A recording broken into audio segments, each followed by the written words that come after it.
Video like जरूर कर लीजिए और ऐसे वीडियो लगातार फ्री में पाने के लिए चैनल को तुरंत सब्सक्राइब कर लीजिए और बेल आइकन को जरूर टैप कर लीजिए ताकि आगे भी सारे वीडियो आपको मिलते रहे। यूट्यूब में फॉलो करते हैं तो प्लीज ये वाला फ्री टेलीग्राम चैनल जरूर ज्वाइन कर लीजिएगा। सारे नोटिफिकेशन सारे अपडेट यहीं पे आते हैं, ध्यान रखिए। नमस्कार दोस्तों, एग्जाम प्रिपरेशन के यूट्यूब चैनल पर मैं प्रियंका एक बार फिर से आप सभी का स्वागत करती हूं। एग्जाम टाइम पास आ गया है आरओ का, और आज का जो टॉपिक है वो आधुनिक भारत के इतिहास में जो भी महत्वपूर्ण घटनाएं हैं सबकी जो डेट है वो एक नज़र में देख लीजिए। क्रोनोलॉजी में क्वेश्चन आते हैं तो आसानी से आप ये कर पाएंगे। ठीक है, पूरा वीडियो ध्यान से देख लीजिए। देखने में आपने याद तो किया ही है, अब इसको सिर्फ रिविजन करना। पहले भी करा चुकी हूँ, लेकिन एक बार आप इसको फिर से देख लेंगे तो जो डेट आप भूल रहे हैं वो फिर से याद आ जाएंगी।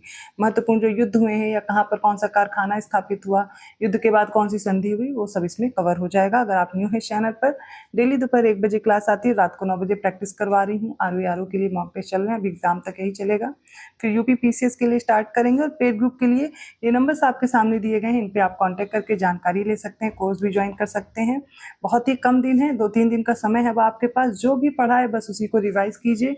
आप सभी के ढेर सारे कमेंट्स आ रहे हैं, लेकिन अब टेस्ट मत लगाइए। आप लोग बार बार टेस्ट के बारे में पूछ रहे हैं कि स्कोर सही नहीं हो रहा, या फिर आप और भी किसी चीज़ को लेकर के स्ट्रेस ले रहे हैं कि ये टॉपिक नहीं सही हो रहा, यहाँ पे गलती हो रही, तो अब ये मत देखिए।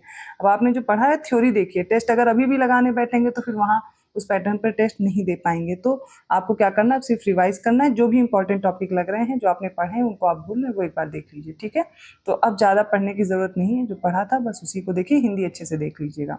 तो चलिए बिना देर के आज की क्लास स्टार्ट करते हैं। इसमें आधुनिक भारत के इतिहास से संबंधित सभी महत्वपूर्ण तथ्य हैं, सबकी डेट एक क्रोनोलॉजी में आप सेट करने में याद रख सकते हैं। तो क्लास देखिए। तो सबसे पहली जो आज की घटना है वो ये है कि वास्को डी गामा भारत कब आया। एग्जैक्ट डेट दी गई है 20 मई 1498 ईस्वी को। फ्रांसिस्को डी अल्मेडा भारत में पहले पुर्तगाली वायसराय बने थे और गवर्नर बने थे। तो ये कब बने? 1505 ईस्वी में। अल्फांसो द अल्बुकर्क भारत में पुर्तगाली गवर्नर कब बन के आया? तो 1510 ईस्वी में। सबसे पहले पुर्तगाली आए थे, तो पुर्तगालियों ने सबसे पहले अपना कारखाना भी खोला था।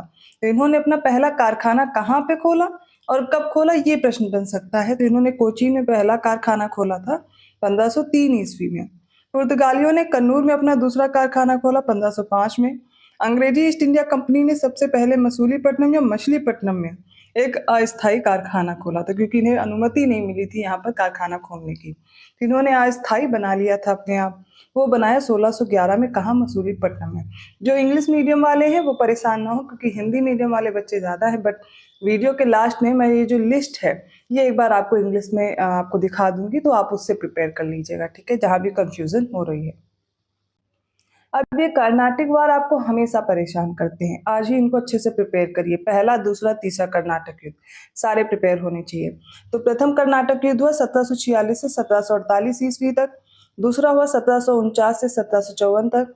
तीसरा हुआ 1756 से 1763 तक। तीनों याद कर लीजिए अभी। प्लासी का युद्ध कभी नहीं भूलना है, 1757। ठीक है, और इसके बाद जो बेदरा का युद्ध है ये भी याद रखिए, 1759 में। फिर वांडीवास की लड़ाई हुई 1760 में। पानीपत की जो तीसरी लड़ाई हुई थी, सबसे पहले तो यही याद रखना है किसके बीच हुई, तो अहमद शाह अब्दाली और संयुक्त मराठा सेना के बीच हुई थी। इसमें मराठा पराजित हो गए थे, 1761 ईस्वी में हुई थी। एंग्लो मैसूर युद्ध भी इंपॉर्टेंट है। तो जो फर्स्ट एंग्लो मैसूर युद्ध होता है वो हुआ 1767 से 1769 ईस्वी। ठीक है, ये याद रखिएगा। इसके अलावा जो बक्सर का युद्ध है ये हुआ 1764 ईस्वी में। हुआ किसके किसके बीच? तो अंग्रेजों से, और ये तिगुट था किसका किसका? शाह आलम, शुजाउद्दौला और मीर कासिम का। इन तीनों लोगों ने मिलकर लड़ा था। बंगाल की दोहरी जो सरकार है वो 1765 से 1772 तक रही। देखिए 1765 में हुई थी इलाहाबाद की संधि। उसके बाद ये जो द्वैत सरकार है ये लगाई गई। ये कब तक रही? 1772 में वॉरेन हेस्टिंग ने खत्म किया। ठीक है, रॉबर्ट क्लाइव ने लगाया था। बंगाल का जो भीषण अकाल है वो 1770 ईस्वी में। वॉरेन हेस्टिंग बंगाल के राज्यपाल के रूप में कब नियुक्त हुआ, और बंगाल की दोहरी सरकार का उन्मूलन कब हुआ? तो 1772 से 1773 तक ये रहा, और जो दोहरी सरकार थी, जो ड्यूअल गवर्नमेंट थी, वो हटाई गई वॉरेन हेस्टिंग के द्वारा 1772 में। रेगुलेटिंग एक्ट कब पारित किया गया? 1773 में, जिसने कंपनी के आंशिक रूप से संसद के नियंत्रण में आ गई थी, और प्रेसिडेंसी कलकत्ता के नियंत्रण में आ गई थी 1773 में। वॉरेन हेस्टिंग गवर्नर जनरल कब बना? सुप्रीम कोर्ट की स्थापना कब हुई, ये भी देख लीजिए। तो 1773 में वॉरेन हेस्टिंग गवर्नर जनरल बनता है और 1785 तक रहता है। और सुप्रीम कोर्ट की स्थापना भी इसी रेगुलेटिंग एक्ट के तहत हुई थी 1773 के। पहले इसके जज कौन थे ये आप लोग कमेंट करके बताएंगे, पहले मुख्य न्यायाधीश कौन थे। प्रथम आंग्ल मराठा युद्ध हुआ था 1775 से 1782 ईस्वी तक। पुरंदर की संधि हुई थी 1776 ईस्वी में। सेकेंड एंग्लो मैसूर वॉर, दूसरा जो एंग्लो मैसूर युद्ध है वो 1780 से 1784 ईस्वी तक रहा। फॉक्स का इंडिया बिल, जिसमें संसद और गवर्नर जनरल को और अधिक अधिकार देने की बात की गई थी, किंतु अंततः यह पास नहीं हो पाया था। ये 1783 में आया था। टीपू और अंग्रेजों के बीच जो मंगलौर की संधि हुई थी और इसी समय पिट्स इंडिया एक्ट भी पारित हुआ और विलियम जोन्स द्वारा बंगाल एशियाटिक सोसाइटी की स्थापना भी की गई। ये डेट है 1784 की। कॉर्नवालिस का गवर्नर जनरल के रूप में कार्यकाल क्या रहा तो 1786 से 93। तीसरा एंग्लो मैसूर युद्ध हुआ था 1790 से 1792 में। श्रीरंगपट्टनम की संधि जो हुई थी वो टीपू और अंग्रेजों के बीच हुई थी 1792 में। बंगाल के गवर्नर जनरल के रूप में सर जॉन सोर का जो कार्यकाल है वो 1793 टू 1798 तक था। बंगाल की स्थायी जिम्मेदारी जो बंदोबस्त है वो 1793 में लागू हुई। बंगाल के गवर्नर जनरल के रूप में लॉर्ड डलहौजी ने सहायक गठबंधन कब लागू किया तो याद रखना है 1798। सहायक गठबंधन वेलेस्ली के द्वारा 1798 में, स्थायी जमींदारी बंदोबस्त 1793 में। चौथा एंग्लो मैसूर युद्ध अब याद करना है। श्रीरंगपट्टनम का पतन हो गया और यहाँ पर जो टीपू सुल्तान थे उसकी मृत्यु भी हो गई थी 1799 में। फोर्ट विलियम कॉलेज की स्थापना 1800 में हुई।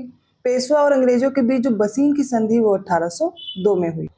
लॉर्ड लेक के द्वारा दिल्ली पर कब्जा हुआ द्वितीय आंग्ल मराठा युद्ध के दौरान 1803 में।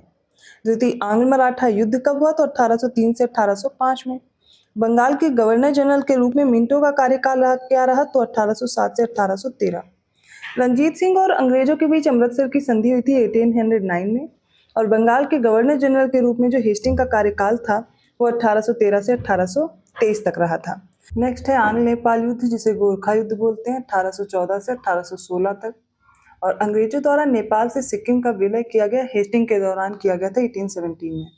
पिंडारी युद्ध खिड़की युद्ध के नाम से भी जानते हैं, इसमें पेशवा की हार हुई थी। और जो तीसरा आंग्ल मराठा युद्ध है वो हुआ किसके बीच तो मराठों के बीच और ईस्ट इंडिया कंपनी के बीच। अगर समय की बात की जाए तो 1817 से 1818 ईस्वी।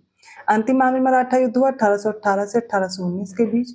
बंगाल के गवर्नर जनरल के रूप में एमहर्स्ट बेंटिक का जो कार्यकाल था वो 1823 से 1828 तक रहा। प्रथम बर्मा युद्ध कब हुआ तो ये हुआ 1824 टू 26। बंगाल के गवर्नर जनरल के रूप में एमहर्स्ट बेंटिक का जो पद है वो 1828 से 1835 तक रहा। सती प्रथा का निषेध किया गया 1829 में। कैप्टन स्लीमैन के द्वारा ठगी का दमन किया गया था 1829 टू 37। दोनों इंपॉर्टेंट है, याद रखिएगा। कंपनी का चार्टर अधिनियम 1833 पारित होता है। इसमें जो कंपनी के व्यापारिक अधिकार थे इनका उन्मूलन कर दिया गया था 1833 में। जो मेटकाफ थे इनका गवर्नर जनरल के रूप में कार्यकाल था 1835 से 1836। कलकत्ता में मेडिकल कॉलेज की स्थापना हुई थी 1835 में। ऑकलैंड का गवर्नर जनरल के रूप में जो कार्यकाल रहा वो 1836 से 1842 ईस्वी रहा और राजा रंजीत सिंह की जो मृत्यु थी वो हुई थी 1839 ईस्वी में।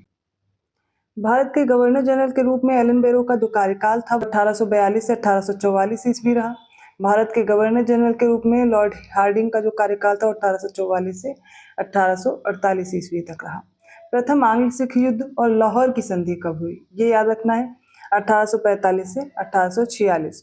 दूसरा आंग्ल सिख युद्ध कब हुआ जिसमें सिखों की हार होती, पंजाब का विलय कर लिया जाता है और बेथून द्वारा कलकत्ता में एक हिंदू बालिका विद्यालय भी खोला गया था। ये समय था 1848 टू 49 ईस्वी। ठीक है। भारत के गवर्नर जनरल के रूप में डलहौजी का जो कार्यकाल था वो 1848 से 1856 ईस्वी था। दूसरा आंग्ल बर्मा युद्ध 1852 ईस्वी में हुआ। बॉम्बे से ठाणे के लिए सबसे पहले रेलवे खोला गया था और कलकत्ता से आगरा के लिए पहली टेलीग्राफ लाइन चली थी 1853 में। चार्ल्स वुड का जो शिक्षा पर घोषणा पत्र आया था वो 1854 में आया। बिहार में संथाल विद्रोह हुआ था 1855 में। अवध का विलय, भारतीय विश्वविद्यालय अधिनियम और हिंदू विधवा पुनर्विवाह अधिनियम ये सारे के सारे एक ही समय पर हुए थे, डलहौजी के समय पर 1856 में। भारत के गवर्नर जनरल के रूप में कैनिंग का जो कार्यकाल था वो 1856 से 58 के बीच रहा। 1857 का विद्रोह जो मेरठ में विद्रोह हुआ 10 मई 1857 को शुरू हुआ था। ये हुआ 1857 से 1858 के बीच, फिर इसको दबा दिया गया था। कैनिंग का वायसराय के रूप में कार्यकाल कब तक रहा तो 1858 टू 1862। भारतीय परिषद अधिनियम, भारतीय सिविल सेवा अधिनियम, दंड संहिता का परिचय, ये सब कब हुआ? 1861 में। और जो एल्गिन का कार्यकाल था वो 1862 से 1863 तक। देखिए यहाँ पर कुछ भी समझाने लायक नहीं है, डेट याद ही करना है क्योंकि क्रोनोलॉजी में लगाने को आती है। तो ऐसा नहीं मैं यहाँ पे रुक के आपको सारी डिटेल बताऊंगी क्योंकि आपको यहाँ पर लिस्टिंग्स के फॉर्म में याद रखना है। डिटेल में आपको देखना है तो मैं ऑलरेडी पढ़ा चुकी हूँ पूरा सब्जेक्ट, आपको पिछला वीडियो देख सकते हैं। इसके बाद एल्गिन का जो कार्यकाल था वो 1862 से 1863 ईस्वी तक है। उन सभी गवर्नर जनरल के इसमें कार्यकाल दिए गए हैं जो अक्सर एग्जाम में पूछे जा सकते हैं, इंपॉर्टेंट है। जॉन लॉरेंस का कार्यकाल था 1864 से 1869 के बीच, और इसके बाद मेयो का कार्यकाल आता है 1872 तक। स्वामी दयानंद द्वारा स्थापित जो आर्य समाज है और वेल्स के राजकुमार की यात्रा होती है 1875 ईस्वी में। वर्नाकुलर प्रेस एक्ट पास हुआ था 1878 में। अडयार मद्रास में थियोसोफिकल सोसाइटी की स्थापना हुई थी 1879 में। वायसराय रिपन का जो कार्यकाल था वो 1880 से 1884 ईस्वी के बीच रहा। प्रथम कारखाना अधिनियम 1881 में आया था। कलकत्ता में आयोजित भारतीय राष्ट्रीय सम्मेलन हुआ 1883 में। इल्बर्ट बिल विवाद कई बार क्रोनोलॉजिकल ऑर्डर में लगाने के लिए आया है 1883 टू 1884 एडी में। और डफरिन का जो कार्यकाल था वो 1884 से 1888 के बीच रहा। भारतीय राष्ट्रीय कांग्रेस का जो प्रथम अधिवेशन था बंबई में आयोजित हुआ, इसकी स्थापना भी 1885 में हुई। महारानी विक्टोरिया की स्वर्ण जयंती मनाई गई थी 20 जून 1887 को। वायसराय जो था लैंसडाउन, इसका कार्यकाल था 1888 टू 94, ठीक है, ये याद रखिएगा। द्वितीय कारखाना अधिनियम आया 1891 में। भारतीय परिषद अधिनियम आया 1892 में। फिर एल्गिन द्वितीय का कार्यकाल आ जाता है 1894 टू 99। रामकृष्ण मिशन की स्थापना होती है 1897 में। कर्जन का कार्यकाल रहता है 1899 टू 1905। बंगाल का विभाजन भी इसी के समय पे हुआ 1905 में। मिंटो का जो मिंटो द्वितीय था, इसका कार्यकाल था 1905 टू 1910। ढाका में मुस्लिम लीग की स्थापना की गई 1906 में।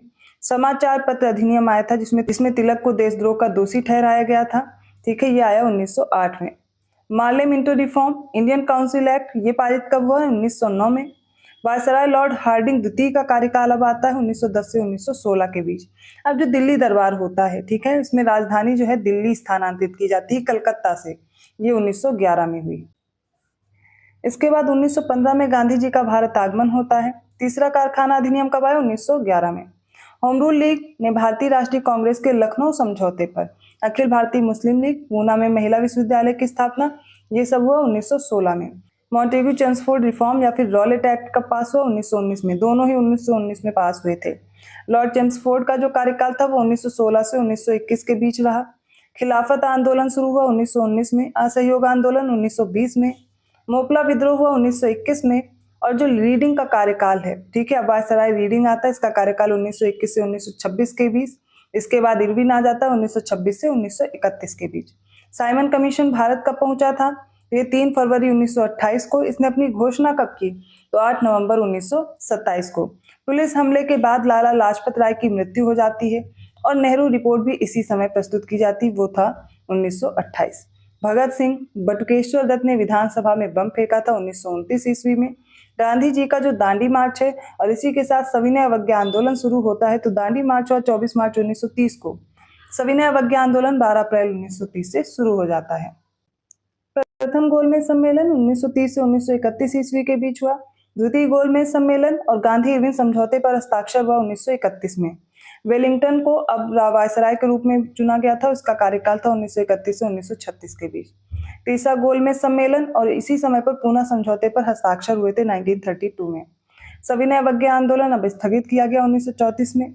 भारत सरकार अधिनियम 1935 पारित हुआ था जिसमें ब्रिटिश संसद द्वारा ये पारित किया गया था 1935 में। लिनलिथगो का वायसराय के रूप में कार्यकाल था 1936 से 1944। कांग्रेस का हरिपुरा अधिवेशन होता है 1938 में। द्वितीय विश्व युद्ध शुरू हुआ सितंबर 1939 में। मुस्लिम लीग लाहौर द्वारा पाकिस्तान का प्रस्ताव आया 1940 में। इसके अलावा क्रिप्स मिशन 1942 में भारत आया और कांग्रेस द्वारा पारित किया गया भारत छोड़ो प्रस्ताव कब आया? 8 अगस्त 1942 को। और क्रिप्स मिशन भारत कब आया? मार्च 1942 को। वेवेल का कार्यकाल कब तक रहा? 1944 से 1947 के बीच। आजाद हिंद फौज ने भारतीय धरती इंडो बर्मा बॉर्डर से कोहिमा और इम्फाल पर कदम रखा 18 मार्च 1944 ईस्वी में। कैबिनेट मिशन भारत कब पहुंचा? तो 24 मार्च 1946 को। कैबिनेट मिशन योजना, कैबिनेट मिशन और वायसराय जो वेवेल थे, इनके द्वारा एक बयान दिया गया था 16 में 1946 को। माउंटबेटन का वायसराय के रूप में कार्यकाल रहा 1947 से 48 ईस्वी तक। महात्मा गांधी की हत्या की गई 3 जनवरी को और राजगोपालाचारी को प्रथम भारतीय गवर्नर जनरल नियुक्त किया गया 21 जून को। ये कब हुआ? 1948 में। भारत का नया संविधान अपनाया गया और हस्ताक्षरित किया गया 26 नवंबर 1949 को। भारत एक गणतंत्र बन गया, नया संविधान लागू हुआ 26 जनवरी को। योजना आयोग का गठन किया गया था। डॉक्टर राजेंद्र प्रसाद भारतीय गणराज्य के पहले राष्ट्रपति बने थे 1950 में। तो ये आधुनिक भारत की महत्वपूर्ण घटनाएं हो गई जो अक्सर एग्जाम में पूछी जाती हैं, और इतना अगर आप प्रिपेयर कर लेंगे तो 1 से 2 प्रश्न जो कि मैच करने को आ सकते हैं या फिर क्रोनोलॉजिकल ऑर्डर में लगाने को आएगा, तो आप उनको हल कर पाएंगे। और एक डेट पता भी होना चाहिए, एक आइडिया होना चाहिए कि कौन सा घटनाक्रम कब हुआ, तो आप ऑप्शन एलिमिनेट करके भी आप अपना आंसर निकाल सकते हैं। तो बहुत इंपॉर्टेंट सीरीज है ये। मिलती हूँ ऐसे ही कंटेंट के साथ नेक्स्ट वीडियो में, तब तक के लिए धन्यवाद।